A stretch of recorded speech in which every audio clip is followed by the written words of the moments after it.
canzoni, questa è la mia vita, non è una canzone. La la la la la la la la la. Faccio fatica a fare quello che voglio, faccio fatica ad esprimermi al meglio. Sono 30 anni che mi sento dire che prima o poi qualcosa dovrà cambiare. Ho fatto il lavoro per rispettare un equilibrio etico, politico, sociale, economico, poetico, giusto e culturale, per dire la mia, per farmi rispettare, ma niente. Hanno cercato di manipolarmi i sogni, le speranze, le idee, il fisico e la mente. Dopo tutto sono un uomo e come l'animale segue l'animale più grande. Io dovrei seguire chi ha il potere di decidere per me, poi mi lascia in mutande. Questa è la mia vita, non è una prigione, perché la mia vita è una grande occasione. Questa è la mia vita, non è una canzone. La la la la la la la la la.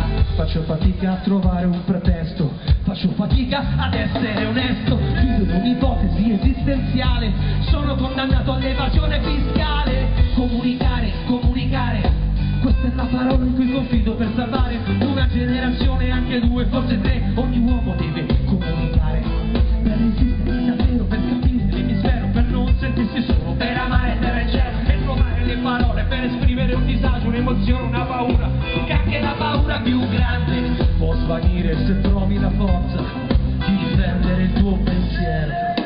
Questa è la mia vita, non è una prigione, perché la mia vita è una grande occasione. Questa è la mia vita, non è una canzone. La la la la la la la la la. Questa è la mia vita, non è una prigione, perché la mia vita è una grande occasione. Questa è la mia vita, non è una canzone.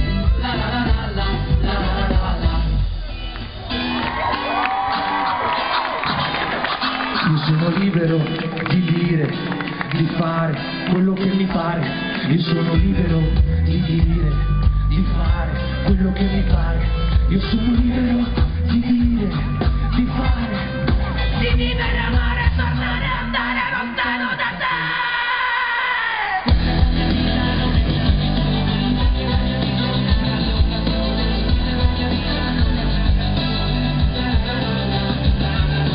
Questa è la mia vita, non è una prigione, perché la mia vita è una grande, grande, grande.